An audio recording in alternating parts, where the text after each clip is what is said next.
Hello friends, welcome to my YouTube channel struggle with Dev. दोस्तों, आज फिर हम लोग पेडागोजी के कुछ टॉपिक हैं, एक ही वीडियो में उन सभी टॉपिक को कंप्लीट करते हैं। निश्चित रूप से 3 से 4 अंक आपको ये किसी न किसी सब्जेक्ट में, 5 सब्जेक्ट आते हैं सीटेट में, तो किसी न किसी सब्जेक्ट में पेडागोजी के पार्ट में आपको ज़रूर मिलेंगे। पेडागोजी को स्ट्रांग करना है तो ये वीडियो को ज़रूर देखें और लोगों तक शेयर करें, जिससे अधिक से अधिक लोग पेडागोजी के डर को दूर कर सकें और अच्छी सफलता हासिल करें सीटेट में। तो देखिएगा, टॉपिक में दिया है आपके ब्लूम का संज्ञानात्मक उद्देश्य। ब्लूम जो थे हमारे, ब्लूम एक मनोवैज्ञानिक, जिन्होंने संज्ञानात्मक उद्देश्य क्या बताया है कि ज्ञान, बोध, अनुप्रयोग, विश्लेषण, संश्लेषण की बालक की जो मानव स्थिति है वो 4 स्तर से गुजरती है। ज्ञान, बोध, अनुप्रयोग, विश्लेषण, संश्लेषण। कहते हैं बालक सबसे पहले ज्ञान उसको होता है, ज्ञान के बाद फिर उसका बोध करता है। जब उसे ज्ञान हो जाता है तो उसको बोध करता है। बोध का मतलब उसको संगठित करके रख लेता है। फिर है अनुप्रयोग, फिर उसका बोध के बाद उस चीज़ का प्रयोग करता है। प्रयोग के बाद फिर विश्लेषण, छोटे छोटे पार्ट्स में उसको तोड़ करके प्रयोग करने लगता है। फिर संश्लेषित, जब इकट्ठा भी कुछ उसको चीज़ मिल जाती है तब भी वह उसको संश्लेषित कर लेता है। ठीक ना।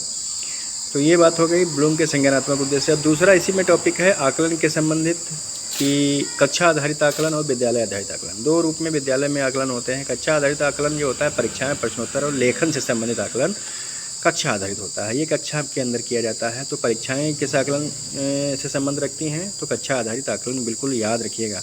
विद्यालय आधारित आकलन क्या होता है? विद्यालय आधारित आकलन जो होता है वो रचनात्मक आकलन होता है। कैसा?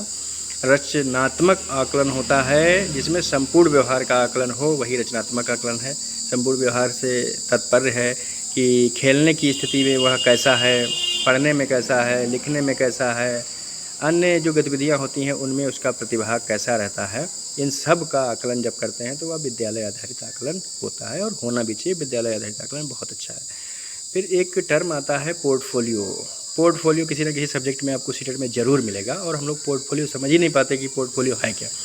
तो पोर्टफोलियो की डायरेक्ट लाइन दी होती है कि बालक के प्रगति स्तर की संपूर्ण जानकारी में एक निवेश सूची बनाई जाती है। इस निवेश सूची को क्या कहते हैं? तो ऑप्शन में पोर्टफोलियो मिल जाएगा, तो पोर्टफोलियो बिल्कुल सही हो जाएगा। राइट। पोर्टफोलियो समझ गए होंगे कि किस क्षेत्र में, एक उस क्षेत्र में उसकी प्रगति तो हो रही है, लेकिन किस स्तर तक हो गई, कहाँ तक हो गई, उसकी एक सूची तैयार करके रखना, वही पोर्टफोलियो है। ठीक है। अभिप्रेरणा, मोटिवेशन क्या है?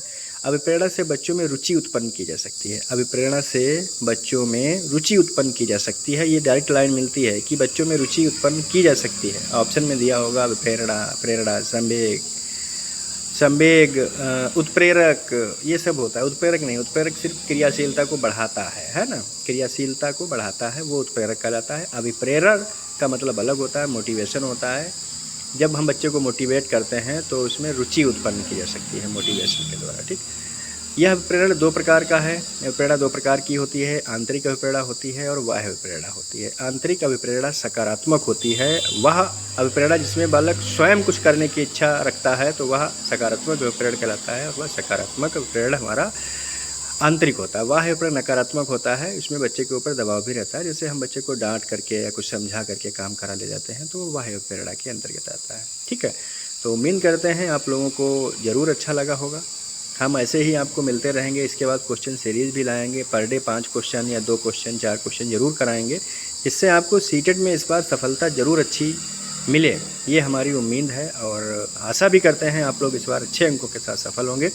आप इसको अच्छे से पढ़िएगा, शेयर कीजिएगा, लोगों तक पहुंचाइए। अगर अच्छा लगे तो सब्सक्राइब जरूर कीजिए, लाइक कीजिए, शेयर कीजिए। Okay, bye bye, take care.